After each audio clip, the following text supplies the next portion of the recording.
विद्युत फ्लक्स से कि विद्युत फ्लक्स किसे कहते हैं। इलेक्ट्रिक फ्लक्स, विद्युत फ्लक्स किसे कहा जाता है। विद्युत फ्लक्स है उसको किससे रिप्रेजेंट करते हैं, फाई से रिप्रेजेंट किया जाता है।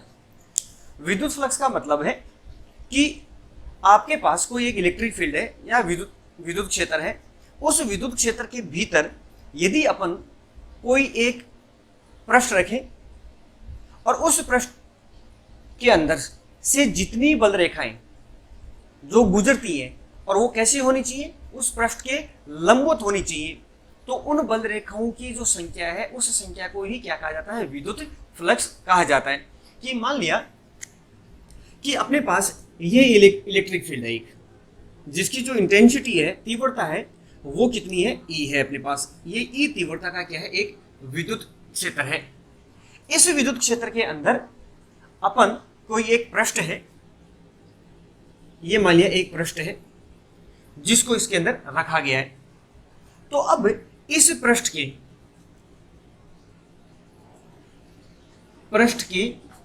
अभिलंबवत गुजरने वाली बल रेखाओं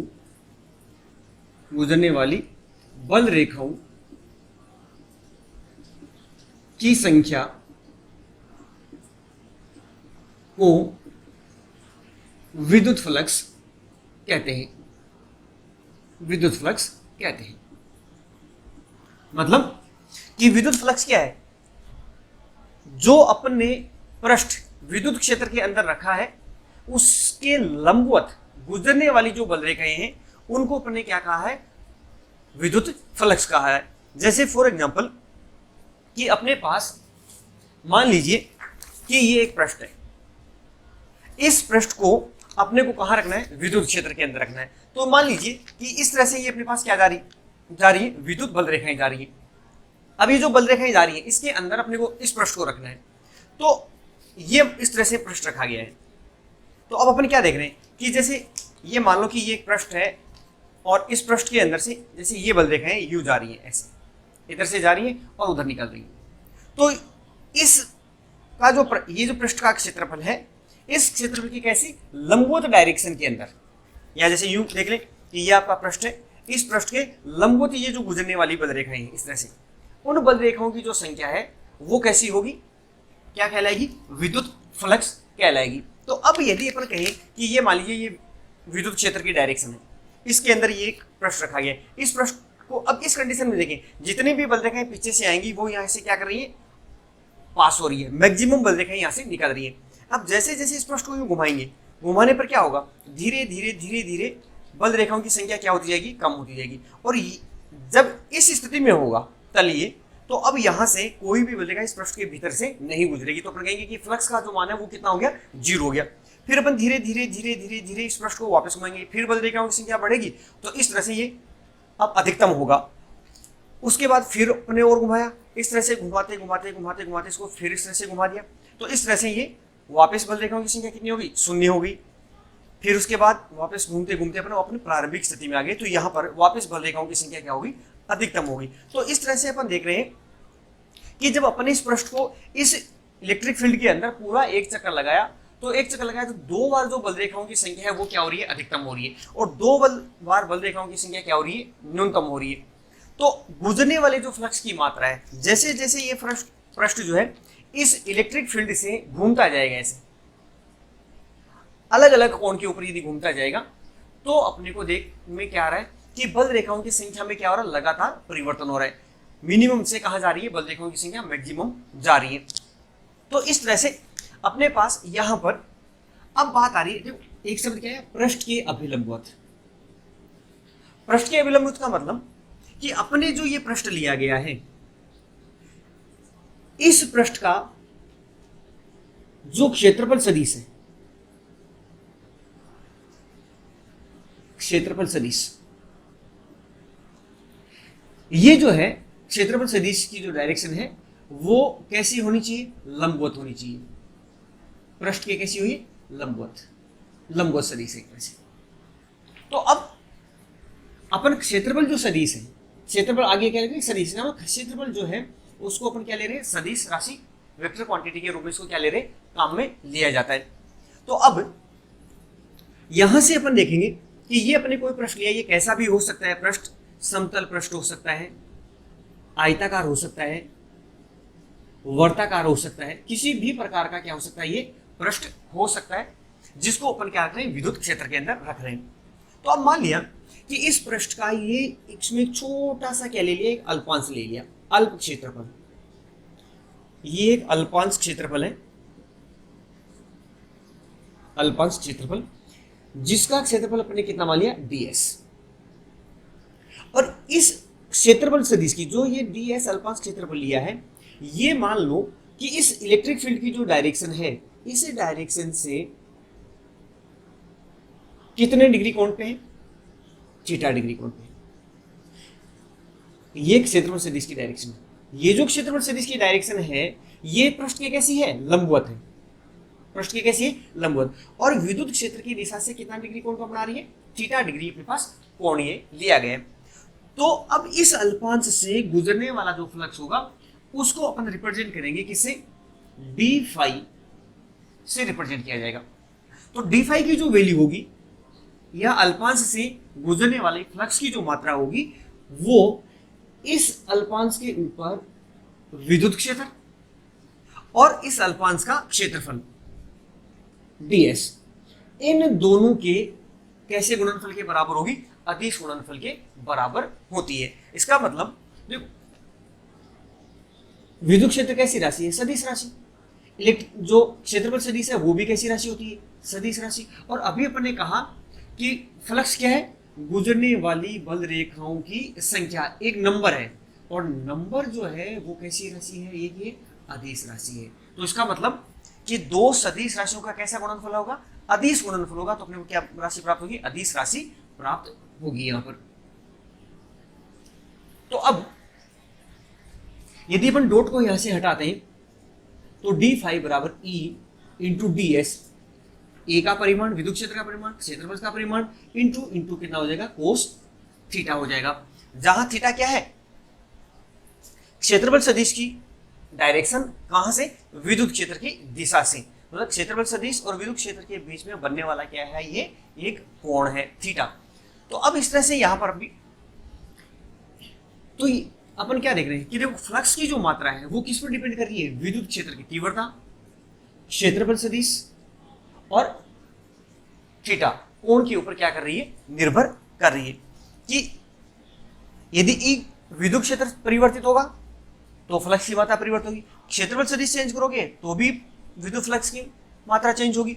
और यदि इनके बीच क्षेत्रफल सदिश और विद्युत क्षेत्र के बीच बनने वाला जो कोण है थीटा, यदि ये चेंज होता है तो भी क्या होगा, क्षेत्रफल जो है विद्युत फ्लक्स की मात्रा परिवर्तित होगी। तो इस तरह से कह सकते हैं कि क्षेत्रफल जो है विद्युत फ्लक्स है वो तीन बातों पर यहाँ पर क्या कर रहा है, निर्भर कर रहा है, विद्युत क्षेत्र की तीव्रता, क्षेत्रफल सदिश और कोण थीटा के ऊपर निर्भर करता है। तो अब बात यहां पर आती है कि यदि थीटा जो है इक्वल टू कितना डिग्री है, 0 डिग्री है। थीटा 0 होने का मतलब कि भाई विद्युत क्षेत्र और क्षेत्रफल सदिश ये एक दूसरे के कैसे हैं, समानांतर हैं। मतलब विद्युत क्षेत्र की दिशा और क्षेत्रफल सदिश की दिशा कैसे है, एक दूसरे के समानांतर है। और समानांतर है तो इसका मतलब कोस कितना डिग्री होगी, 0, और कोस 0 की वैल्यू अपने पास कितनी होती है, 1 होती है। तो इस तरह से फ्लक्स की जो मात्रा हुई डी फाइव बराबर अपने को क्या मिला यहां से, E into D x. Second, यदि थीटा इक्वल टू कितना डिग्री है, 90 डिग्री, मतलब क्षेत्रफल सदिश की जो डायरेक्शन है, इलेक्ट्रिक फील्ड और क्षेत्रफल सदिश की जो दोनों है वो एक दूसरे के कैसे हैं, लंबवत हैं, परपेंडिकुलर है, ये लंबवत है। तो इस कंडीशन में अपने को थीटा कितना मिलता है, 90 डिग्री मिलता है। जैसे अभी अपने कहा था कि ये विद्युत क्षेत्र की दिशा है और क्षेत्रफल सदिश ये है, इस तरह से है, ये पृष्ठ यू रखा गया है। तो देखो ये क्षेत्रफल जो सदिश होगा, इस क्षेत्रफल सदिश की दिशा पृष्ठ की क्या होगी, लंबवत ऊपर की तरफ होगी, और विद्युत क्षेत्र की दिशा क्या होगी, ये होगी। तो इन दोनों के बीच में जो कोण है ये कितने डिग्री का बनेगा, 90 डिग्री का बनेगा। तो अपन कह सकते हैं कि कोस 90 cos 90 की जो वैल्यू होती है वो कितनी डिग्री होती है, कितना होता है, 0 होता है। तो गुजरने वाले फ्लक्स का जो मान है डी फाई वो भी कितना हो गया, 0। और यही बात अभी अपने भी कही थी कि देखो जैसे ये विद्युत क्षेत्र अपन ने माना और इसमें इस तरह से यदि पृष्ठ रखा गया है तो कोई भी बल रेखा इसके अंदर से नहीं गुजरेगी, इस पृष्ठ के सीधी ऊपर और नीचे से कहां होंगी, निकल जाएंगी। पृष्ठ के भीतर से कोई भी क्या नहीं होगी, बल रेखा नहीं गुजरेगी। तो गुजरने वाले फ्लक्स की मात्रा कितनी होगी, 0 हो गई। तो इस तरह से अपन क्या देख रहे हैं यहां पर कि देखो फ्लक्स की जो वैल्यू है, मैक्सिमम जो वैल्यू है वो कितनी आ रही है, डी फाई बराबर ई डॉट कितनी आ रही है, डी एस आ रही है। और मिनिमम जो वैल्यू अपने वो आ रही है वो कितनी आ रही है, 0 आ रही है। तो इस तरह से अपने ये देख रहे हैं कि गुजरने वाले फ्लक्स की जो मात्रा है वो थीटा के ऊपर क्या कर रही है, निर्भर कर रही है। जब अपन ये मान लें कि एक बार कि इलेक्ट्रिक फील्ड जो है वो कैसा है, नियत है, और क्षेत्रफल सदिश है उसको वो भी कैसा है, नियत है। तो अब ये छोटा सा जो अल्पांश क्षेत्रफल है इससे निर्गत फ्लक्स का फॉर्मूला ये है। यदि अपने को इस पूरे पृष्ठ से निकालना है तो अपन क्या करेंगे, तो पूरे पृष्ठ से निकालने के लिए अपन ये जो समीकरण दी गई है इस समीकरण का क्या कर दें, एक तरह से समाकलन कर देते हैं। तो संपूर्ण पृष्ठ से निर्गत फ्लक्स क्या लिखेंगे, phi equal to integration of E dot D s या integration of E d s into कितना, कोस थीटा। और यदि ये कहा जाए कि जो संपूर्ण पृष्ठ है वो कैसा है, बंद पृष्ठ है, जैसे एक गोला है, एक घन है, घनहाव है, यदि एक बंद पृष्ठ है, एक बेलन है, तो बंद पृष्ठ के लिए अपन इस फ्लक्स को किस तरह से रिप्रेजेंट करेंगे, phi equal to integration of E dot D S. और ये जो इंटीग्रेशन का चिन्ह है, समाकलन का जो चिन्ह है, इस समाकलन के चिन्ह के बीच में क्या बना देंगे, वर्त का चिन्ह बना देंगे, गोला बना देंगे। तो ये क्या किसके लिए कहलाएगा, बंद पृष्ठ के लिए फ्लक्स की मात्रा, बंद पृष्ठ के लिए फ्लक्स की मात्रा। तो इस तरह से तो यहां पर ये जो फॉर्मूला है डी फाई बराबर ई डॉट डी एस, इसके ऊपर हर एग्जाम के अंदर जो 12 क्लास की एग्जाम है, बोर्ड एग्जाम, उसके अंदर हर बार यहां से कोई ना कोई न्यूमेरिकल आता है। परिभाषाएं पूछी जाती हैं, इसकी मात्रक पूछा जाता है, न्यूमेरिकल पूछा जाता है। तो अब अपन बात करते हैं यहां पर कि इसका मात्रक क्या होगा, इसकी विमा क्या होगी। तो देखिए अपना फॉर्मूला अपने भी क्या लिखा कि डी फाई बराबर ई डॉट कितना है, डी एस। तो मात्रक यदि निकालेंगे तो क्या होगा, विद्युत क्षेत्र का मात्रक, विद्युत क्षेत्र की तीव्रता का मात्रक क्या था, न्यूटन प्रति कूलाम, न्यूटन प्रति कूलाम इंटू क्षेत्रफल, क्षेत्रफल का मात्रक क्या हो गया, मीटर स्क्वायर। तो फ्लक्स का मात्रक क्या बन गया अपने पास, newton into metre square upon coulomb square. और इसका दूसरा एक मात्रक है वोल्ट इंटू मीटर, भी इसका मात्रक है। तो फ्लक्स का मात्रक है वोल्ट इंटू मीटर है। यदि विमा निकालना चाहे तो देखिए विमा क्या है, न्यूटन, बल की विमा अपने पास कितनी है, m1 l1 t-2 into ds, metre square क्षेत्रफल है, तो क्षेत्रफल की विमा कितनी हो गई, l2 अपॉन क्यों, कूलाम आवेश है, आवेश की विमा क्या होती है, a1 t1। तो यहां से अपने पास मिला m1 l1 और l2 कितना हो गया, l3 t-2 और t1, ये तो नीचे से ऊपर चला गया तो t- कितना हो गया, 1 हो गया। तो t-2 और t-1 कितना हो गया, t-3 और a1 है ऊपर जाएगा तो कितना हो गया, a-1। तो इस तरह से ये अपने को क्या मिल गई, विद्युत फ्लक्स की विमा। मात्रक हो गया न्यूटन इंटू मीटर स्क्वायर बटा कूलाम या वोल्ट इंटू मीटर, और विमा होगी m1 l3 t-3 a-1। तो ये हुआ विद्युत फ्लक्स क्या है, किसे कहते हैं, इसकी परिभाषा और इसका मात्रक हुआ। अब अपन इसके बाद आगे चर्चा करते हैं।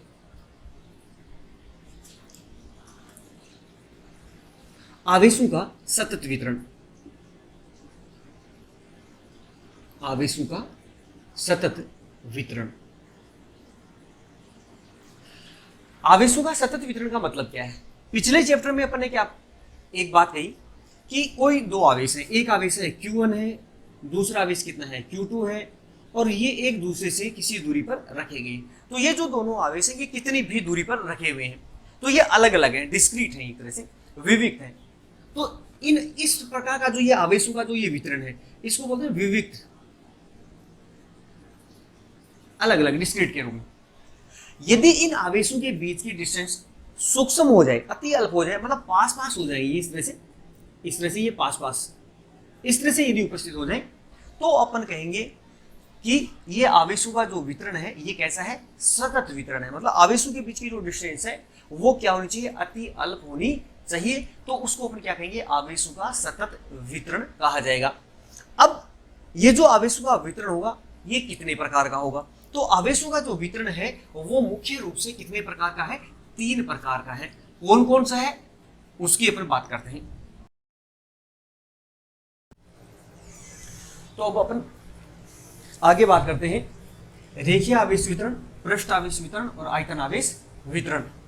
तो देखो जैसा नाम ही है कि रेखीय आवेश वितरण, मतलब जो आवेश का जो वितरण है वो किस के ऊपर है? एक रेखा के रूप में, एक सरल रेखा के रूप में है। जैसे मान लिया कि अपने पास एक तार है, एक वायर है ये, और इसको क्या किया गया? आवेशित किया गया है। तो दिया गया जो आवेश है वो इस तार के ऊपर एक समान रूप से क्या होगा? वितरित होगा। और सतत वितरण का जो अपन ने पहले कहा कि सतत का मतलब है कि आवेशों के बीच की जो डिस्टेंस है वो अति अल्प है, बहुत पास पास में है आवेश स्थित। तो यदि कोई आवेश है वो किसी तार के ऊपर, या कह सकते हैं कि कोई वलय है, जैसे ये तार है, तार के दोनों सिरों को अपने घुमा के क्या कर दिया? आपस में जोड़ दिया, तो ये क्या बन गया? एक वलय बन गया। या जैसे अपन कह सकते हैं कि अपने हाथ में पहनने वाली जो चूड़ी या कंगन जो होते हैं वो एक तरह का क्या है? वलय है, होता है। तो इसको अपने आवेशित कर दिया, तो इसके ऊपर भी जो ये आवेश का जो वितरण है ये भी कैसा होता है? एक समान रूप से रेखीय आवेश वितरण कहलाता है। अब अपने लिया कि मान लें कि ये जो तार है, इस तार की जो लेंथ है वो कितनी है? L है, और इसके ऊपर जो आवेश है, टोटल आवेश है, वो टोटल आवेश मान लो कितना है? Q है। तो अपन यहाँ पर एक चीज देखेंगे कि L लंबाई के तार पर कितना आवेश फैला गया है? Q आवेश फैला गया है। तो इकाई लंबाई के ऊपर कितना आवेश होगा? Q अपॉन कितना होगा? L होगा। मतलब इकाई लंबाई के ऊपर आवेश की मात्रा। ये जो इकाई लंबाई पर आवेश की मात्रा है इसको अपन नाम देंगे रेखीय आवेश घनत्व, रेखीय आवेश घनत्व, और इसको रिप्रेजेंट किया जाता है लैम्डा से। तो अपने पास हो गया lambda equal to Q upon कितना हो गया? L हो गया। तो ये लैम्डा जो है वो क्या कहलाता है? रेखीय आवेश घनत्व है। मतलब एकांक लंबाई पर आवेश की मात्रा जो है वो क्या कहलाती है? रेखीय आवेश घनत्व कहलाती है। तो अब यहां से इसका रेखीय आवेश घनत्व का यदि मात्रक देखें तो क्या होगा? आवेश का मात्रक क्या है? कूलाम, और लंबाई का मात्रक क्या है? मीटर। तो कूलाम प्रति क्या हो गया? मीटर हो गया। और यहां से यदि इसकी विमा देखें तो विमा क्या हो जाएगी कि आवेश की विमा क्या है? A1 इंटू कितना है? T1, और लेंथ जो है उसकी विमा कितनी होगी? L1। ये L1 कहाँ जाएगा? ऊपर जाएगा। तो ये अपने पास हो गया L-1 A1 और T1। ये अपने पास क्या होगी? इस रेखीय आवेश घनत्व की क्या होगी? विमा होगी।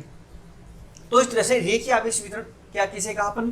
कि यदि कोई दिया गया आवेश है वो किसी तार की लंबाई पर एक समान रूप से रेखा के रूप में यदि फैला हुआ है, सतत रूप से यदि वितरित है, तो उस प्रकार का जो वितरण है वो क्या कहलाता है? रेखीय आवेश वितरण कहलाता है। जैसे अब ये वलय है, तो यहाँ पर क्या हुआ कि ये जो वलय है, इस वलय की जो रेडियस है वो कितनी है? R है। तो अपन ने जब इस तार को यूं घुमा के यदि आपस में पूरा का पूरा यदि मोड़ दिया, तो ये जो लेंथ थी वो लेंथ जो है, ये जो लेंथ है, लंबाई जो है, ये लंबाई इसकी क्या बन गई? एक तरह से परिधि बन गई। तो अब अपन क्या कह सकते हैं कि जो L है वो किसके बराबर? परिधि के बराबर। 2πr कितना है? R के बराबर कह सकते हैं। तो अब यदि कोई पूछे कि वलय जो है इसका रेखीय आवेश घनत्व क्या होगा, तो अपन क्या लिखेंगे? लैम्डा बराबर दिया गया आवेश Q अपॉन लेंथ लंबाई। तो लंबाई कितनी होगी? 2π इंटू कितना हो गया? ये R हो गया। तो इस तरह से ये वलय का क्या है? रेखीय आवेश घनत्व है। सेकंड आता है पृष्ठ आवेश वितरण। अब देखो यहां पर देखो नाम क्या है, क्या लिखा है, पृष्ठ आवेश वितरण। इसका मतलब दिया गया जो आवेश है वो किसी पृष्ठ के ऊपर फैला है। जैसे मान लो कि कोई परत है, कोई चालक परत है, कोई चालक परत है, ये मान लिया कोई एक परत है, एक पृष्ठ है। इस पृष्ठ के ऊपर आवेश जो है वो कैसा है, समान रूप से वितरित है। तो अपन इसको क्या बोलेंगे, पृष्ठ आवेश वितरण। मतलब किसी, यदि दिया गया आवेश किसी पृष्ठ पर एक समान रूप से क्या है, वितरित है, तो क्या कहा जाएगा, इसको पृष्ठ आवेश वितरण कहा जाएगा। अब जैसे यहां लिया था, देखो तीनों के अंदर रेखीय आवेश वितरण, पृष्ठ आवेश वितरण, आयतन आवेश वितरण, तीनों के अंदर जो मेथड है वो सेम ही है, सिर्फ नाम क्या है, बदलने वाले हैं। तो यहाँ पर जैसे तार था उसकी लंबाई ली थी, तो यहाँ क्या है, पृष्ठ है, तो उसमें लंबाई और क्या है, चौड़ाई है। तो लंबाई और चौड़ाई मिलकर क्या बना रहे, क्षेत्रफल बना रहे। तो अपने यहाँ क्या लेंगे, इसका क्षेत्रफल लेंगे। तो मान लिया कि इस पृष्ठ का जो क्षेत्रफल है वो कितना है, ऐसे, ये क्षेत्रफल है वो कितना है, ऐसे, और इसको दिया गया जो टोटल आवेश है वो कितना है, क्यू है। तो अब अपने पास कि एस क्षेत्रफल के ऊपर कितना आवेश है, टोटल आवेश, क्यू आवेश है। तो इकाई क्षेत्रफल पर कितना आवेश होगा, क्यू अपॉन कितना होगा, एस होगा। तो एकांक क्षेत्रफल पर आवेश की जो मात्रा है उसको अपन क्या बोलेंगे, पृष्ठ आवेश घनत्व, पृष्ठ आवेश घनत्व कहा जाएगा। जैसे यहां पर अपन ने रेखीय आवेश घनत्व कहा था, उसी हिसाब से क्या है, पृष्ठ आवेश घनत्व है। और पृष्ठ आवेश जो घनत्व है उसको किससे रिप्रेजेंट किया जाता है, सिग्मा से रिप्रेजेंट किया जाता है। तो सिग्मा इक्वल टू हो गया क्यू अपॉन कितना हो गया, एस हो गया। तो एकांक क्षेत्रफल पर आवेश की जो मात्रा है वो क्या कहलाती है, पृष्ठ आवेश घनत्व कहलाती है। तो मात्रा क्या हो गया, आवेश का मात्रा क्या हो गया यहाँ पर कूलम, और क्षेत्रफल का मात्रा क्या हो गया, मीटर स्क्वायर।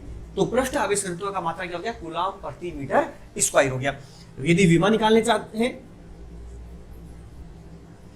तो सेम वही तरीका, आवेश की विमा कितनी होगी, A1 T1 अपॉन क्षेत्रफल, क्षेत्रफल की विमा कितनी होती है, L2 होती है। तो L2 ऊपर चला जाएगा यहाँ, तो किस में चला जाएगा, माइनस में। तो L की पावर कितनी होगी, -2 T1 और A1, M है नहीं यहाँ पर, तो क्या लगा सकते हैं आप, M नोट लगा सकते हैं। तो ये अपने पास क्या बन गई, पृष्ठ आवेश घनत्व की विमा बन गई। अब यहाँ पर देखिए कि देखो पृष्ठ आवेश, ये जो क्षेत्रफल है ये जितना कम होगा पृष्ठ आवेश घनत्व उतना ही क्या होगा, ज्यादा होगा वहां पर। तो यहां पर देखिए जैसे ये पृष्ठ है, इस पृष्ठ के अंदर देखिए ये जो कोने हैं, इसके शीर्ष, ये जो कोने या शीर्ष है, इनका क्षेत्रफल क्या है, कम है। तो क्षेत्रफल कम होगा तो यहां पृष्ठ आवेश घनत्व क्या होगा, ज्यादा होगा। तो जो नुकीले सिरे होते हैं,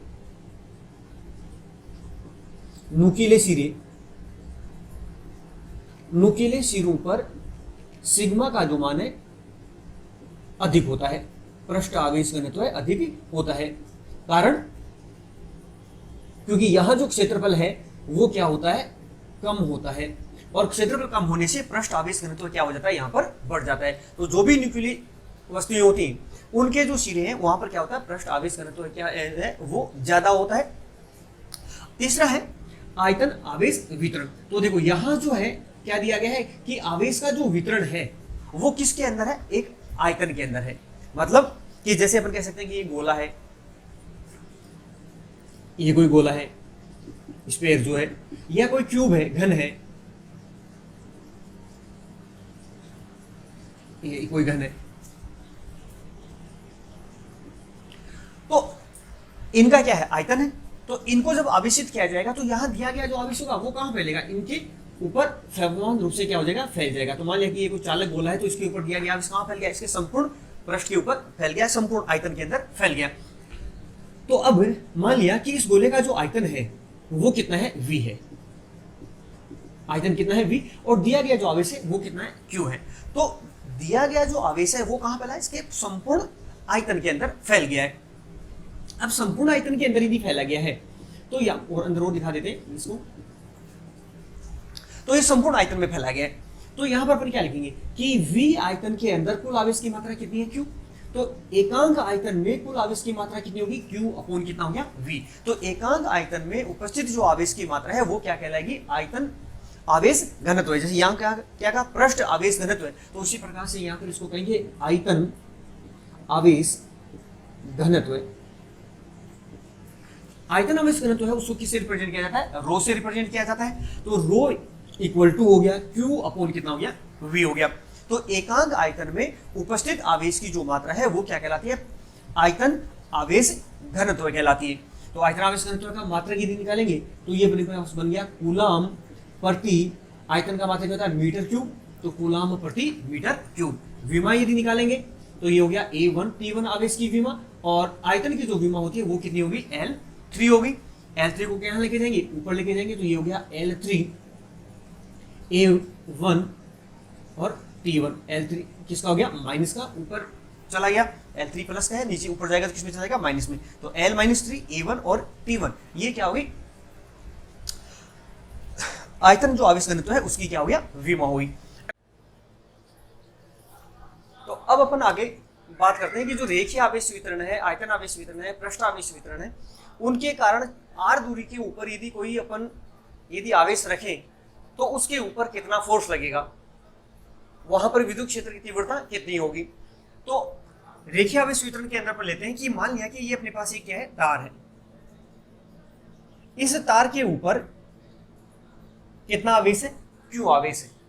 और इस तार से r दूरी के ऊपर, यहां से r दूरी के ऊपर कोई बिंदु P है जहां अपने को क्या निकालना है? विद्युत बल निकालना है पहले। तो ये जो टोटल आवेश Q है, इसके कारण यहां पर P बिंदु पर यदि मान ले कि कोई क्या रखा गया है? परीक्षण आवेश रखा गया है, Q0 रखा गया है। तो इस परीक्षण आवेश के ऊपर टोटल जो फोर्स लगेगा, कूलाम बल जो लगेगा, वो कितना होगा। तो अपन क्या करते हैं? सबसे पहले इस जो तार है, इस तार के ऊपर अपन ने क्या ले लिया? एक छोटा सा अल्पांश ले लिया। इस अल्पांश की जो लेंथ है वो अपन ने कितनी मान ली? DL अल्पांश का मान लिया ये। और यहाँ इस अल्पांश के ऊपर मान लिया कि जो टोटल जो आवेश है वो कितना है? DQ है अल्पांश के ऊपर। अब जो ये DQ अल्पांश है, इस अल्पांश आवेश है जो है वो इस Q0 आवेश के ऊपर क्या लगाएगा? फोर्स लगाएगा। तो बल की जो डायरेक्शन होगी वो क्या होगी? यहां से बाहर की तरफ होगी। इसको अपन किससे रिप्रेजेंट कर सकते हैं? R से, कैप से रिप्रेजेंट कर सकते हैं। तो अब अपना कूलाम बल क्या कहता है कि यदि कोई दो आवेश है और वो एक दूसरे से कितनी दूरी पे रखे गए? R दूरी पे रखे गए हैं, तो उन पर लगने वाला जो बल है वो कितना होता है? F बराबर K Q1 Q2 बटा कितना होता है? R स्क्वायर होता है। तो यहाँ पर अपने पास Q1 की जो वैल्यू है वो कितनी है? DQ है। Q2 की वैल्यू है वो कितनी है? Q0 है। और R जो है ऊपर ने कितना ले रखा है? R ले रखा है। तो यहाँ पर लगने वाला, इस अल्पांश के कारण लगने वाला बल, तो अल्पांश के कारण लगने वाला जो फोर्स है उसको अपन किससे रिप्रेजेंट करते हैं? डेल्टा F से या DF से रिप्रेजेंट कर सकते हैं। तो DF बराबर क्या होगा अपने पास? K Q1 की जगह हो गया DQ और Q2 की जगह कितना हो गया? Q0 अपॉन कितना हो गया? ये R स्क्वायर हो गया। अब दिशा दिखानी है तो दिशा के लिए क्या लगेंगे? R कैप सदिश ले लेते हैं अपन। अब कि पूरे तार के कारण कितना बल लगेगा, तो पूरे तार के कारण जो बल लगेगा उसके लिए अपन इसके दोनों पदों का क्या कर दें? समाकलन कर दें। तो समाकलन करेंगे तो अपने को क्या मिलेगा? Vector F equal to integration of K DQ into Q0 upon R square into कितना हो जाएगा? R कैप हो जाएगा। तो ये इस Q0 आवेश पर लगने वाला टोटल क्या हो गया? फोर्स हो गया। इसी प्रकार से पृष्ठ आवेश वितरण है। पृष्ठ आवेश वितरण के कारण अपन क्या निकालेंगे? विद्युत क्षेत्र की तीव्रता निकालेंगे। तो ये मान लिया सेम जो है, और विद्युत बल निकालेंगे। तो ये मान लिया कि इसके ऊपर भी कैसा फैला हुआ है? ये समान रूप से आवेश वितरित है, एक समान वितरण है यहाँ पर। और टोटल जो आवेश है वो कितना है? Q है। और इसका जो क्षेत्रफल है वो कितना है? S है। तो अब सेम इसी तरह से यहाँ पर भी क्या लेंगे? सबसे पहले एक छोटा सा अल्पांश लेंगे। ये मान लिया कि यहाँ एक छोटा सा अपन ने क्या लिया? एक अल्पांश लिया, और इस अल्पांश का जो क्षेत्रफल है वो कितना है? DS है। और इसके ऊपर जो आवेश की जो मात्रा है वो मान लिया कितनी है? DQ है। अब इस पृष्ठ से कितनी दूरी के ऊपर? R दूरी के ऊपर, यहां से R दूरी के ऊपर कोई बिंदु P है जहां क्या रखा गया? परीक्षण आवेश Q0 रखा गया है। तो इस Q0 आवेश के ऊपर कितना बल लगेगा इस संपूर्ण पृष्ठ के कारण? तो सबसे पहले तो अपन क्या करेंगे? इस अल्पांश के कारण निकालेंगे। तो यहाँ अल्पांश के ऊपर जो DQ आवेश है ये क्या करेगा? इस Q0 आवेश पर क्या लगाएगा? फोर्स लगाएगा, बल लगाएगा। तो कितना बल होगा अपने पास अल्पांश के कारण? Vector DF equal to K, आवेश वही कितना है? DQ है, इंटू Q0 Q2 है, उसका मान कितना हो गया? Q0 हो गया, अपॉन डिस्टेंस कितनी है? R, तो कितना हो गया? R स्क्वायर इंटू कितना हो गया? R कैप हो गया। तो टोटल जो बल, टोटल जो फोर्स लगेगा इस संपूर्ण पृष्ठ के कारण, उसके लिए फिर क्या कर दें? समाकलन कर दें। समाकलन करेंगे दोनों पक्षों का, तो vector F equal to integration of k D Q into Q naught upon are square into कितना हो जाएगा आर कैप। तो देखो तीनों के अंदर ये इतनी जो प्रोसेस है ये क्या रहेगी, सेम रहेगी। ऐसा ही आयतन आवेश वितरण के अंदर ये मान लिया कि अपने पास एक गोला है जिसके अंदर संपूर्ण आयतन में कितना आवेश फैला हुआ है, क्यू आवेश फैला हुआ है, और इसका आयतन जो है वो कितना है, v है। तो इस गोले से कितनी दूरी के ऊपर, r दूरी के ऊपर कितना आवेश रखा गया है, क्यू नोट आवेश रखा गया है, जहां पर इस संपूर्ण आवेश के कारण अपने को क्या निकालना है, फोर्स निकालना है। तो सेम वही तरीका है कि यहाँ पर अपने एक छोटा सा क्या लेंगे, ये अल्पांश लेंगे जिसका जो आयतन है वो कितना है, dv है, और इसके ऊपर जो आवेश की मात्रा है वो कितनी है, dq है। अब सेम इसी तरह से डायरेक्शन दिखा देते हैं यहाँ पर, तो क्या होगी, r कैप होगी, बिंदु दे देते हैं p, तो लगने वाला फोर्स क्या होगा, अल्पांश के कारण कितना होगा, df बराबर k, q1 कितना हो गया dq, q2 कितना हो गया q नोट, और डिस्टेंस कितनी होगी r स्क्वायर, और दिशा दिखाने के लिए मैंने क्या ले लिया, r कैप ले लिया। टोटल फोर्स क्या कर दे, वापस वही तरीका, समाकलन कर दे। समाकलन करेंगे तो vector f equal to integration of k dq into Q naught upon are square into कितना हो जाएगा, आर कैप हो जाएगा। तो यहाँ देख रहे हैं कि ये इतनी जो प्रोसेस है वो तीनों के अंदर, तीनों प्रकार का जो वितरण है उसमें कैसी है, समान है। अब यहाँ पर नई चीज इसमें शामिल क्या होने वाली है, तो वो देखो आपने कहा कि यहाँ पर वितरण कैसा है, रेखीय आवेश वितरण है। तो यहाँ कौन सा घनत्व होगा, रेखीय आवेश घनत्व लेमडा होगा। तो लेमडा बराबर अपने पास कितना होगा, क्यू अपॉन कितना होगा, एल, कि एकांक लंबाई पर आवेश की मात्रा क्या कहलाती है, रेखीय आवेश घनत्व कहलाती है। इसी प्रकार से पृष्ठ आवेश वितरण के लिए क्या होगा, सिग्मा होगा। सिग्मा बराबर क्या लिखते हैं अपन, क्यू बटा कितना लिखते हैं, एस, क्यू अपॉन कितना होगा, एस होगा, जिसको अपन क्या बोलेंगे, पृष्ठ आवेश घनत्व बोलेंगे। और आयतन आवेश वितरण के अंदर क्या बोलेंगे, रेखीय जो है आयतन आवेश घनत्व रो से रिप्रेजेंट करेंगे, तो क्यू अपॉन कितना होगा, वी होगा यहाँ पर। तो अब यहाँ अपने पास क्या है, देखो डेल्टा क्यू, डी क्यू तीनों के अंदर सेम है। तो अपन ने किसको लिया, अल्पांश लिया है। तो यहाँ अल्पांश की यदि बात करें तो देखो कितना है कि dl लंबाई के ऊपर आवेश की मात्रा कितनी है, dq। यहाँ इसमें कितना है कि ds क्षेत्रफल के ऊपर आवेश की मात्रा कितनी है, dq, और यहाँ इसमें कितना है, dv आयतन के अंदर आवेश की मात्रा कितनी है, dq। तो अब इकाई लंबाई के अंदर आवेश की मात्रा कितनी होगी, देखो dq अपॉन कितना हो गया, dl। तो क्या हुआ, इकाई लंबाई में आवेश की मात्रा, इकाई लंबाई में आवेश की मात्रा क्या कहलाती है, रेखीय आवेश घनत्व कहलाती है, लेमडा। तो अपने पास यहाँ से लेमडा बराबर कितना हुआ, dq अपॉन कितना हुआ, dl। तो यहाँ से अपने को वैल्यू किसकी चाहिए, dq की वैल्यू चाहिए। तो dq बराबर क्या लिखा जा सकता है, लेमडा इंटू कितना लिखा जा सकता है, dl लिखा जा सकता है। तो अपन इस फॉर्मूले के अंदर यहाँ क्या फिट कर सकते हैं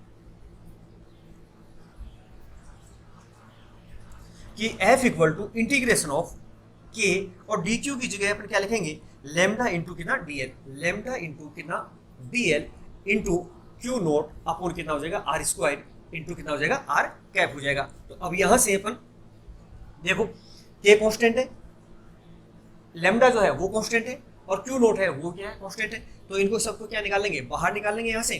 तो k lambda Q naught integration of dl upon कितना हो जाएगा, आर स्क्वायर इंटू कितना हो जाएगा, आर कैप हो जाएगा। इसी प्रकार से पृष्ठावेश वितरण के अंदर में बात करेंगे तो पृष्ठावेश के वितरण के अंदर में क्या होगा, देखो ds क्षेत्रफल पर आवेश कितना है, dq है। तो इकाई क्षेत्रफल के ऊपर आवेश कितना होगा, dq बटा कितना हो जाएगा, ds हो जाएगा। तो एकांक क्षेत्रफल पर क्या कहते हैं, पृष्ठ आवेश घनत्व। तो सिग्मा बराबर कितना हो गया, dq अपॉन कितना हो गया, ds। तो यहाँ से dq बराबर कितना हो गया, सिग्मा इंटू कितना हो गया, ds हो गया। ये जो डेल्टा क्यू है इसको अपन क्या करेंगे, इस समीकरण के अंदर पुट अप कर देंगे, रख देंगे यहां से। तो चलो रखते हैं।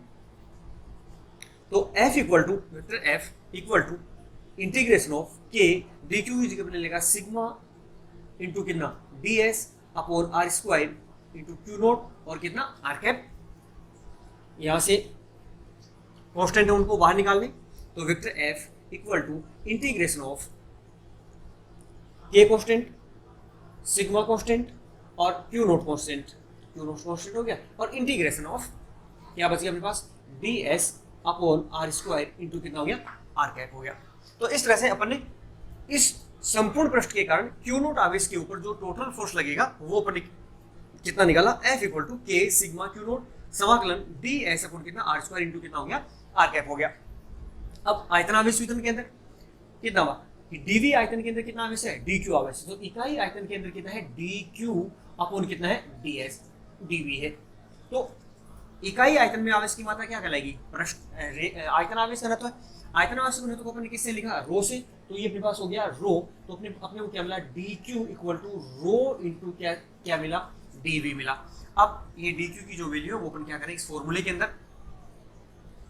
के अंदर यहां रखेंगे और यहां रखते हैं तो अपने को मिलेगा vector F equal to integration of k D q की जगह हो गया rho into d v into Q naught upon are square into कितना हो गया, आर कैप हुआ।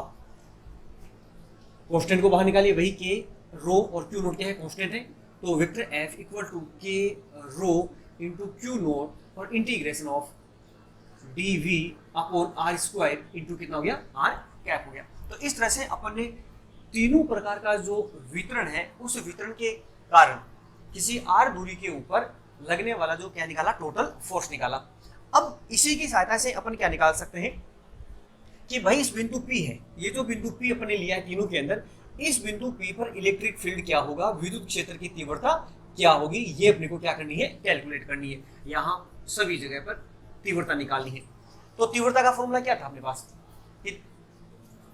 E equal to F upon कितना था, क्यू नोट, कि किसी बिंदु पर जो है तीव्रता कितनी है, E equal to F upon कितना है, क्यू नोट। एफ की वैल्यू अपन ने सभी में क्या कर रखी है, ज्ञात कर रखी है, तो अपने पास तीव्रता कितनी हो जाएगी, E इक्वल टू रेखीय आवेश वितरण के अंदर एफ की वैल्यू रख देते हैं K lambda Q naught integration of D L upon are square into कितना, आर कैप अपॉन कितना है, क्यू नोट। तो क्यू नोट से क्यू नोट क्या हो जाएगा, कैंसिल, और अपने को यहाँ से मिला कि vector E equal to k lambda integration d r upon कितना, r square into are cap. तो ये अपने को क्या मिल गई यहाँ पर, विद्युत क्षेत्र की तीव्रता। इसी प्रकार से पृष्ठावेश वितरण की तीव्रता निकाल सकते हैं, तो E इक्वल टू एफ की वैल्यू अपने पास कितनी है, K sigma Q naught integration of D S upon are square into are cap upon कितना, क्यू नोट। तो क्यू नोट से यहाँ पर भी क्यू नोट क्या हो गया, कैंसिल, तो तीव्रता अपने को कितनी मिली, E बराबर K sigma integration of D S upon are square into कितना हो गया, आर कैप। ऐसे ही आयतन आवेश वितरण के कारण निकाल सकते हैं, E vector E equal to F कितना है अपने पास, k rho into Q naught integration of D we upon are square into are cap upon कितना, क्यू नोट है, तो क्यू नोट से क्यू नोट यहाँ पर भी क्या हो गया, कैंसिल हो गया, और E इक्वल टू के रो और इंटीग्रेशन डी वी अपॉन कितना हो गया, आर स्क्वायर इंटू कितना हो गया, आर कैप हो गया। तो इस तरह से अपन सभी पर तीनों प्रकार का जो वितरण है, इन तीनों प्रकार के वितरण के कारण किसी बिंदु पर रखे गए आवेश पर लगने वाला टोटल बल कैलकुलेट किया, और उसी बिंदु पर फिर क्या निकाली, अपने संपूर्ण प्रश्नों के कारण रेखीय आवेश वितरण, आयतन आवेश वितरण और पृष्ठावेश वितरण के कारण क्या निकाली, विद्युत क्षेत्र की तीव्रताएं निकाली। तो तीनों का जो मेथड है वो तीनों का कैसा है, सेम टू सेम है, उनमें किसी प्रकार का कोई अंतर नहीं है। अब अपन जो यहाँ अभी तीन परिभाषाएं अपने पढ़ी थी, रेखीय आवेश वितरण, पृष्ठावेश वितरण, आयतन आवेश वितरण, और उनके कारण अपन ने किसी बिंदु पर विद्युत बल और क्या निकाली, विद्युत क्षेत्र की तीव्रता निकाली थी। तो उसी पर आधारित एक क्वेश्चन है जो कई बार पूछा जाता है, एग्जाम्पल के रूप में ले लेते हैं। कोई क्वेश्चन है ये कि किसी वलय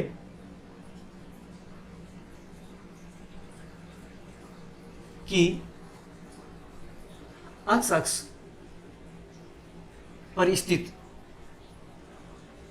पर स्थित किसी बिंदु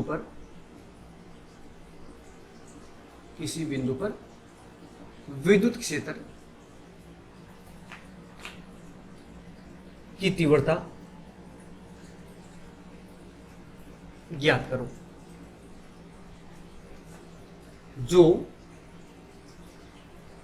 एक समान रूप से आवेशित है। मतलब क्या लिया गया कि एक वलय है, मान लिया कि ये एक वलय है, इस वलय की जो रेडियस है, त्रिज्या है, वो कितनी है, r है, और ये समान रूप से आवेशित है।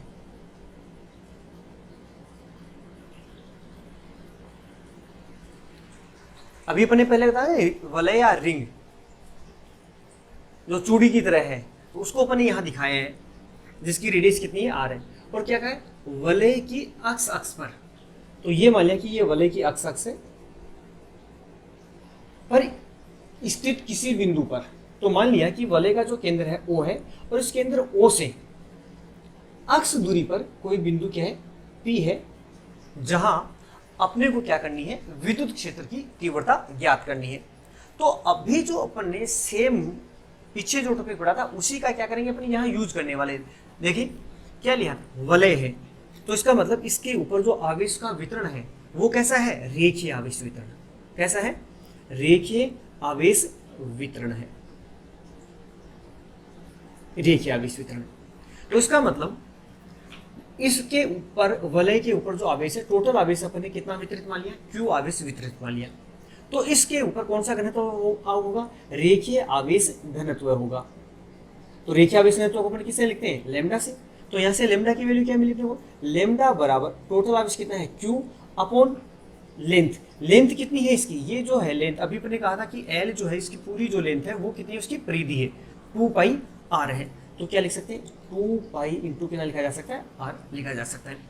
अब अपने क्या लिया, सबसे पहले एक छोटा सा अल्पांश लिया। तो अल्पांश लेंगे तो यहां पर देंगे कि जैसे ये वलय है, यहां कोई आवेश है, अल्पांश यहां इस बिंदु पर क्या लिया अपने, छोटा सा कोई अल्पांश लिया, और इस बिंदु पर कोई परीक्षण आवेश मान लिया कि यहाँ अपने को क्या निकालिए, विद्युत क्षेत्र की तीव्रता निकालिए। तो अब इस परीक्षण आवेश मानेंगे तो ये वाला आवेश इस पर क्या लगेगा, प्रतिकर्षण बल लगेगा इसे, तो डायरेक्शन यहाँ होगी। इसके जस्ट अपोजिट वाला यहाँ जो है, ये आवेश भी क्या लगेगा, इस बिंदु पर प्रतिकर्षण लगेगा, तो इसकी डायरेक्शन क्या होगी, ये होगी। इसका मतलब इस दो अल्पांश जो ले रहे अपन, ये एक पहला अल्पांश लिया यहाँ, और इसके जस्ट विपरीत साइड में यहाँ अपन एक दूसरा अल्पांश लिया, सेकेंड अल्पांश लिया। दोनों जो है इन अल्पांशों के ऊपर आवेश की मात्रा कितनी है, dq, समान रूप से आवेश है, dq आवेश है। और इस बिंदु P पर अपने को क्या निकालनी है, विद्युत क्षेत्र की तीव्रता निकालनी है। तो अपने कहा था कि तीव्रता यदि इस बिंदु पर निकालनी है तो अपने क्या मान लेंगे, परीक्षण आवेश मान लेते हैं, पिछले चैप्टर में भी अपने पढ़ा था। तो यहाँ अपने मान लिया कि यहाँ क्या है, परीक्षण आवेश है, एक और मान लेते हैं Q नोट है यहाँ पर। तो देखो Q dq आवेश है, वो Q नोट पर क्या लगेगा, प्रतिकर्षण बल लगेगा। तो प्रतिकर्षण बल की डायरेक्शन क्या होगी, इन दोनों बिंदुओं को मिलाने वाली रेखा के अनुदिश। तो यहां से इन दोनों बिंदुओं को मिला देते हैं इस तरह से, तो ये क्या होगी, बल की डायरेक्शन होगी। और अपन को पता है कि E इक्वल टू कितना होता है, F अपॉन कितना होता है, Q नोट। जो विद्युत बल की डायरेक्शन होती है वही दिशा किसकी होती है, विद्युत बल की डायरेक्शन होती है। इसका मतलब इस dq अल्पांश के कारण जो पहला आवेश अल्पांश अपन ने लिया था, उसके कारण बिंदु P पर विद्युत क्षेत्र की जो डायरेक्शन है वो इस रेखा की कैसी है, अनुदिश है। नाम दे देते हैं कि अल्पांश के कारण जो विद्युत क्षेत्र की तीव्रता है वो कितनी है, dE1 है। अब दूसरा जो इसके अपोजिट अल्पांश लिया dq आवेश का, उसके कारण ये वाला जो आवेश है ये भी क्या लगेगा, Q नोट पर प्रतिकर्षण बल लगेगा। तो उस बल की डायरेक्शन क्या होगी, इन दोनों आवेशों को मिलाने वाली रेखा के अनुदिश। तो यही डायरेक्शन किसकी होगी, विद्युत क्षेत्र की डायरेक्शन होगी। सेकंड आवेश है, अल्पांश है, उसके कारण है, तो इसकी विद्युत क्षेत्र की तीव्रता को अपन किसे लिख दें, dE2 से रिप्रेजेंट कर दें। इस तरह से अपन क्या देख रहे हैं कि जितने भी अल्पांश लेंगे उन सब के कारण इस बिंदु P पर जो विद्युत क्षेत्र की दिशाएं होंगी वो सब कैसी होंगी, अलग अलग होंगी। इसका मतलब यहाँ पर सभी आवेशों के कारण जो अलग अलग डायरेक्शन निकल रही है, अल्पांशों के कारण जो अलग अलग डायरेक्शन निकल रही है, उनकी परिणामी दिशा क्या होगी वो अपने को निकालनी है, कैलकुलेट करनी है। तो अपन इस OP रेखा को क्या बढ़ा दें, इस तरह से आगे बढ़ा देते हैं। तो अब अलग अलग, जैसे ही अलग अलग डायरेक्शन आएगी तो अपने को क्या लेनी पड़ेंगे, यहाँ पर घटक लेने पड़ेंगे। तो ये x अक्ष है और ये y अक्ष अपन ने ले ली। मान लिया कि ये जो OP रेखा है इसके साथ यहाँ रुकेगी कि x अक्ष के साथ जो ये रेखा है ये कितना डिग्री कोण बना रही है, थीटा कोण बना रही है। तो ये वाला जो कोण है ये भी कितना होगा, थीटा होगा। तो यहाँ पर अपन देखेंगे कि देखो ये दो त्रिभुज बन रहे हैं, इसको नाम दे देते हैं A, इस अल्पांश को दे देते हैं B, और ये बिंदु हो गया P। तो देखो OAP और दूसरा OBP, इन दोनों के अंदर ये देखें कैसा है, 90 डिग्री। यहाँ पर ये आर और ये भी कितना है आर, और ये दोनों में भुजा कैसी है उभयनिष्ठ, तो इनके ये जो कोण है ये भी आपस में कैसे होंगे बराबर, तो ये कितना है थीटा है, तो ये भी कितना हो गया थीटा, ये कोण थीटा है तो ये कोण भी कितना होगा थीटा होगा, क्योंकि कैसे कोण है शीर्षाभिमुख कोण कहते हैं अपन इनको, ये थीटा है तो ये वाला कोण भी कितना होगा थीटा होगा। अब देखिए DE1 का यदि घटक लेंगे, ये वाला क्षैतिज घटक जो लेंगे तो ये घटक कितना आएगा DE1 cos थीटा, और इसका ये वाला जो घटक है लंबवत घटक है ये लेंगे तो ये आएगा DE1 sin थीटा। इसी प्रकार से DE2 का एक क्षैतिज घटक लेंगे तो ये अपने को मिलेगा DE2 cos थीटा, और लंबवत घटक लेंगे ये वाला तो ये क्या लेंगे DE2 sin थीटा। इस तरह से लंबवत घटक और किस में डिवाइड कर दिया, क्षैतिज घटक के अंदर इसको अपन ने डिवाइड कर दिया।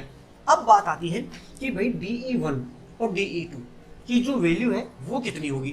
तो देखिए यहां पर ये जो AP लंबाई है, AP भुजा है, इसकी जो लेंथ है वो कितनी होगी। देखो ये समकोण त्रिभुज बन रहा है OAP, तो यहां पर क्या हो गया ये 90 डिग्री है, तो ये अपने पास क्या बन गया कर्ण, ये अपने पास कोण है तो इसके सामने वाली भुजा क्या होगी लंब होगी, और ये अपने पास क्या हो गया आधार। तो अपने को लंब की वैल्यू पता है r, आधार की वैल्यू पता है कितनी अक्ष, तो कर्ण अपन ज्ञात कर सकते हैं। तो कर्ण की वैल्यू कितनी होगी √ आधार स्क्वायर प्लस कितना होता है लंब स्क्वायर, तो r स्क्वायर प्लस कितना हो गया अक्ष स्क्वायर। इसी प्रकार से देखो ये BP जो लेखा है इसकी लेंथ में कितनी होगी √ r स्क्वायर प्लस अक्ष स्क्वायर, क्योंकि यहाँ पर ये लंब ये भी कितना है r और ये आधार कितना है अक्ष है, तो कर्ण कितना हो गया √ r स्क्वायर प्लस अक्ष स्क्वायर।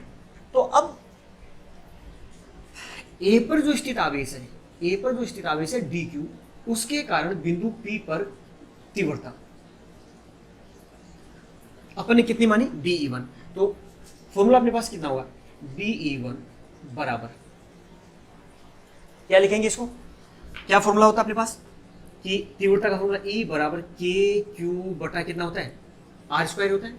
तो यहां पर DE जो तीव्रता है E1 है वो कितने आवेश के कारण है DQ आवेश के कारण है, तो DQ आवेश के कारण है तो कितना हो गया K into DQ upon distance कितनी है R स्क्वायर, तो R कितना है यहाँ पर देखिए √r स्क्वायर प्लस कितना है अक्ष स्क्वायर, तो √r स्क्वायर प्लस अक्ष स्क्वायर का कितना है होल स्क्वायर, तो √ हट जाएगा यहाँ पर, तो K DQ upon R square plus कितना हो गया अक्ष स्क्वायर।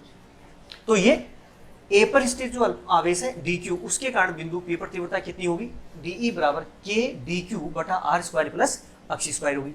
ऐसे ही B पर स्थित आवेश जो DQ है उसके कारण तीव्रता निकालेंगे, तो DE2 बराबर K इंटू आवेश कितना है DQ अपॉन दूरी, DQ आवेश से बिंदु P कितनी दूरी पर है √r स्क्वायर प्लस अक्ष स्क्वायर दूरी पर है, तो सेम √r स्क्वायर प्लस अक्ष स्क्वायर का कितना हो गया होल स्क्वायर, तो √ हट गया यहाँ से, तो K DQ upon R square plus अक्ष स्क्वायर। तो यहाँ से अपन क्या देख रहे हैं कि देखो DE1 और DE2 दोनों का जो परिमाण है वो कैसा मिल रहा है अपने को बराबर मिल रहा है, मतलब यहाँ से क्या हो रहा है अपने को क्या मिला कि DE1 और DE2 इन दोनों के परिमाण जो है वो बराबर है। अब परिमाण बराबर है तो यहाँ पर अपन देखेंगे कि देखो DE2 sin थीटा और DE1 sin थीटा, थीटा कैसा है बराबर है, और DE1 और DE2 वो भी कैसे हैं बराबर है। तो इनके जो ये लंबवत घटक हैं DE1 sin थीटा और DE2 sin थीटा ये आपस में क्या हो जाएंगे कैंसिल हो जाएंगे, तो लंबवत घटक जो है लंबवत घटक ये क्या हो जाएंगे निरस्त हो जाएंगे। तो अब कौन से घटक बचे अपने पास क्षैतिज घटक, तो जितने भी क्षैतिज घटक हैं वो सब क्या है एक ही डायरेक्शन में है अक्ष के अनुदिश है, तो ये सभी घटक आपस में क्या हो जाएंगे जुड़ जाएंगे।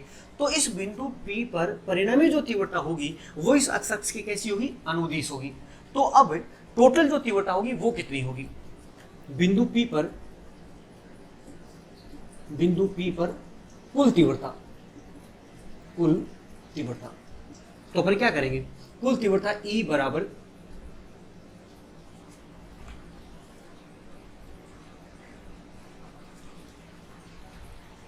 टोटल तीव्रता E निकालनी है, तो क्या करेंगे अपन जितने भी घटक हैं इन सबको क्या कर देंगे जोड़ देंगे, और जोड़ेंगे तो इस तरह से लिख सकते हैं summation of DE cos theta.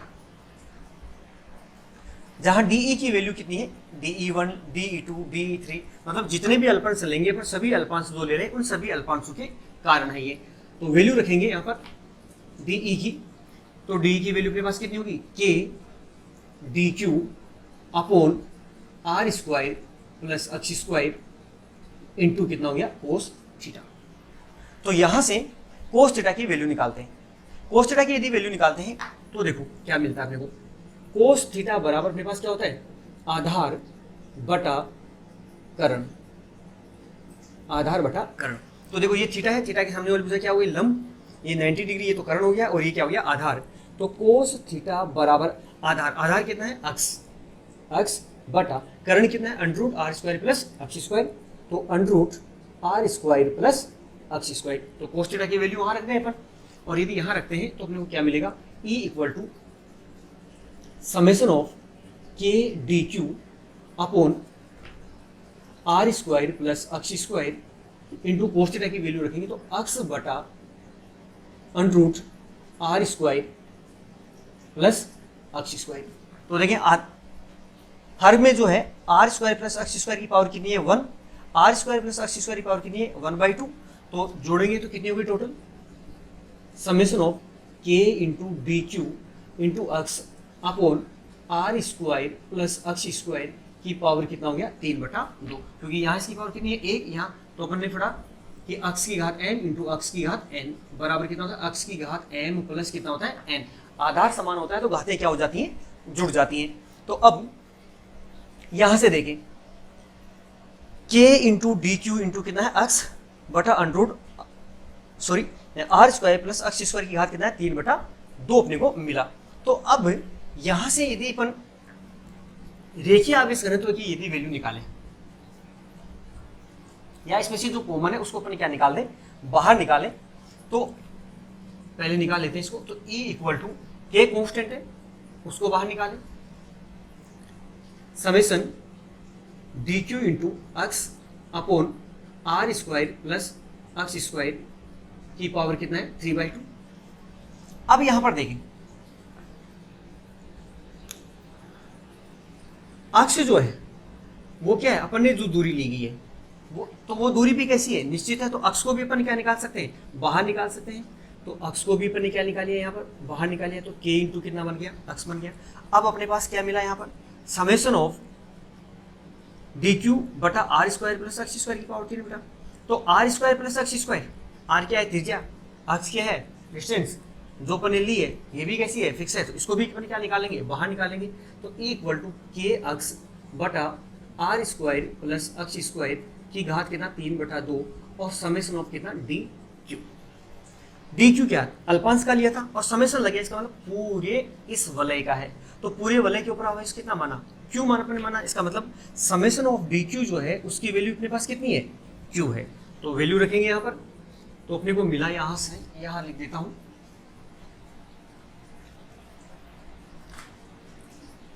E equal to k x into q upon are square plus अक्ष स्क्वायर की पावर कितना हो गया, 3/2 हो गया। तो अक्ष के ऊपर कितनी तीव्रता हुई अपने पास, E equal to k X Q, या यू रिप्रेजेंट करते के क्यू अक्स बटा आर स्क्वायर प्लस अक्ष स्क्वायर की पावर कितना हो गया, 3/2 हो गया।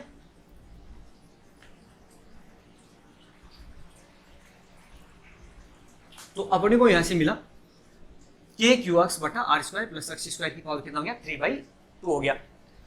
तो यदि अपन कहें कि अक्ष जो है वो ग्रेटर देन कितना है, आर, मतलब जो बिंदु P है वो बहुत दूर है इस वलय से, तो आर की तुलना में अक्ष की वैल्यू क्या होगी, बहुत बड़ी होगी। तो अपने पास आर स्क्वायर प्लस अक्ष स्क्वायर नियर इक्वल टू क्या लिखा जा सकता है, अक्ष स्क्वायर लिखा जा सकता है। तो वैल्यू पर लिखेंगे तो E बराबर के क्यू अक्ष बटा अक्ष स्क्वायर की पावर कितना हो गया, 3/2। तो अक्ष स्क्वायर से ये अक्ष स्क्वायर कट गया, तो अपने को मिल गया के क्यू अक्ष बटा अक्ष की घात कितना, 3, ये कटेगा तो घात कितनी बन जाएगी, 2। तो E इक्वल टू के क्यू बटा कितना बन गया, अक्ष स्क्वायर। तो इस तरह से अपने पास किसी वलय के कारण की अक्ष अक्ष पर तीव्रता कितनी मिली, E इक्वल टू के क्यू अक्ष बटा आर स्क्वायर प्लस अक्ष स्क्वायर की घात कितना 3/2। और यदि डिस्टेंस बहुत ज्यादा है तो उस कंडीशन के अंदर अपने को की वैल्यू क्या मिलेगी, E बराबर के क्यू बटा कितना मिलेगा, अक्ष स्क्वायर। तो यहां से देखिए इस सूत्र को यदि अपन देख लीजिए वैसा ही सूत्र है जैसा बिंदु आवेश के कारण तीव्रता की, कि के क्यू बटा कितना आर स्क्वायर। तो ऐसा लग रहा है कि जैसे अत्यधिक जो दूरी है उसके लिए संपूर्ण जो आवेश है वो कहाँ केंद्रित है, इसके केंद्र पर कैसा है, केंद्रित है। तो ये अपने पास कई बार इस क्वेश्चन को एग्जाम के अंदर पूछा जाता है, तो ये अच्छा क्वेश्चन है, इंपॉर्टेंट, जो एग्जाम में पूछा जा सकता है।